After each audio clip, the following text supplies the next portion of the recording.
तीनों स्वच्छ हों तभी हम स्वस्थ जीवन जी सकते। ये 3 रत्न भी है। पहला रत्न पवन है, दूसरा रत्न पानी है, तीसरा रत्न भोजन है। इन तीनों रत्नों से ही हमारा जीवन है, तो उनको कैसे हम सुरक्षित और संवर्धित करके रखें ताकि हम भी स्वस्थ रह सकें और हमारी आगे आने वाली पीढ़ी भी स्वस्थ रह सके और अच्छा जीवन जी सके। जब भी कोई जीव जन्म लेता है तो सबसे पहले उसे प्राणवायु की आवश्यकता होती है, जिसे हम सब ऑक्सीजन कहते हैं। कुछ समय के बाद वो पानी लेता है, फिर वो भोजन लेता है। एक अंतराल होता है, उसके बाद जीवन को जीने के लिए अन्य अन्य चीज़ों की आवश्यकता होती है। इसी तरह जब व्यक्ति जीवन की यात्रा करते हुए अपने अंतिम पड़ाव में पहुंचता है तो सबसे पहले उसका भोजन छूट जाता है। हमने देखा होगा हमारे दादाजी या परदादाजी अस्वस्थ हो जाते हैं, लास्ट के समय में भोजन लेना बंद कर देते हैं, फिर पानी छूट जाता है, फिर अंततोगत्वा वो तीसरा रत्न ऑक्सीजन लेना भी बंद हम कर देते हैं, यानी कि जीवन वहाँ समाप्त हो जाता है। तो जीवन की शुरुआत ऑक्सीजन से होती है और समाप्ति भी ऑक्सीजन पे ही होती है। तो वो कितना महत्वपूर्ण है, उसका महत्व हम सबको समझना चाहिए। ऑक्सीजन जब प्रॉपर होगा नेचर के अंदर, तभी हम प्रॉपरली सांस ले पाएंगे और अच्छा स्वस्थ जीवन जी पाएंगे। कोरोना के समय हमने उसका एक बड़ा महत्व समझा। उस समय नेचर के अंदर पर्याप्त ऑक्सीजन था नहीं। तमाम लोग जिन्हें अभी और जीना था वो कोरोना के समय हम सबको छोड़कर नहीं चले। तमाम रिश्तेदार, तमाम दोस्त, तमाम अन्य लोग हॉस्पिटल्स गए, वहाँ उनको एक ही समस्या थी कि ऑक्सीजन का लेवल कम है, ऑक्सीजन का लेवल कम है। फिर कई लोग रिकवर भी हुए, लेकिन बहुत सारे लोग रिकवर नहीं हुए। ऑक्सीजन का महत्व हम सबको समझना चाहिए। शिक्षा का महत्व जैसे हम समझते हैं, हम विद्यालय रोज आते हैं, सुबह अर्ली मॉर्निंग उठते हैं, हमें उस शिक्षा का महत्व पता है। शिक्षित होंगे तभी समाज में हम सम्मान से जी पाएंगे और अपना कुछ रोजगार या व्यापार या फिर कहीं जॉब में जाएंगे। तो शिक्षा का महत्व जैसे हमें पता है, वैसे ही हमें ऑक्सीजन का महत्व भी पता होना चाहिए। बल्कि ऑक्सीजन का महत्व ज़्यादा है। जब हमारे पास ऑक्सीजन ही नहीं होगा तो शिक्षा तो बहुत बात का विषय हुआ। जब हमारे पास सांस लेने वाली चीज़ ही नहीं होगी तो फिर हम जिएंगे कैसे? तो हम सबको ये समझना है कि ऑक्सीजन, पानी और भोजन, ये 3 जो रत्न हैं, इन तीनों रत्नों को हम सब कैसे सुरक्षित और संरक्षित करके रखें ताकि हम सब भी स्वस्थ रह सकें, हम सब भी अपना स्वस्थ जीवन जी सकें और अपने आगे आने वाली पीढ़ी को भी वो सब चीज़ें छोड़ के जाएँ जो हमारे पूर्वजों ने हमें छोड़ी। यदि हम ऑक्सीजन का महत्व जानते तो इतना ज़्यादा डिफॉरेस्टेशन जो दुनिया के अंदर हुआ है वो नहीं होता। यदि हम पानी का महत्व जानते, पानी जो होता जा रहा है वो दूषित नहीं होता, और इतना ज़्यादा पानी का दुरुपयोग हम सब करते हैं वो भी नहीं कर रहे।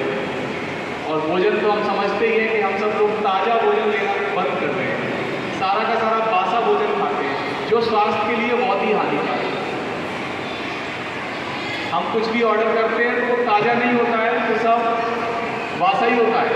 तो स्वस्थ जीवन जीने के लिए ताज़ा भोजन अच्छा है या बासा भोजन, ये हम सबको एक बार पुनः तय करने की आवश्यकता है।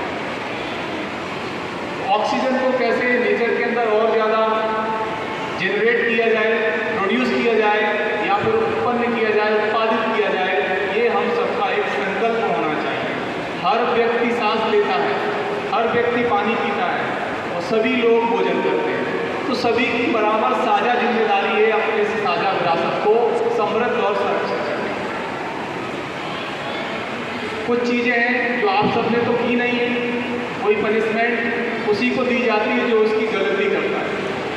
आप सब लोग क्लासेस में रहते हैं, जो भी बच्चा उद्दंडता करता है तो शिक्षक उसको ही तो दंड देते हैं, लेकिन ये एक ऐसी सज़ा है जिसकी न तो आपने कोई ऐसी कोई गलती की है, ना कोई अपराध किया है, लेकिन ऑक्सीजन की कमी और पानी की कमी आप सबको क्यों फेस करनी पड़े, ये सज़ा आप सबको नहीं मिलनी चाहिए।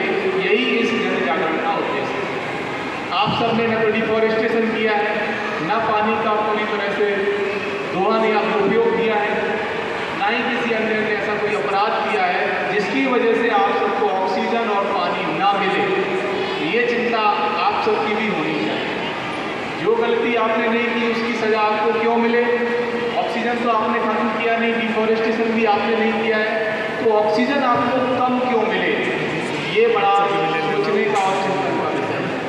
जब हम सब लोग जागरूक होंगे, जब हम सब लोग ऑक्सीजन के महत्व को समझेंगे, जब हम लोग पेड़ के महत्व को समझेंगे, तो निश्चित रूप से डिफॉरेस्टेशन भी रुकेगा और निश्चित रूप से हम लोग ज़्यादा से ज़्यादा पेड़ पौधे भी अपनी धरती पर लगाएंगे, ताकि हम सब लोग अच्छे से ऑक्सीजन को ले सकें और छाया, वर्षा आदि आदि जो सब चीज़ें हैं वो पेड़ पौधों के ही द्वारा होती हैं।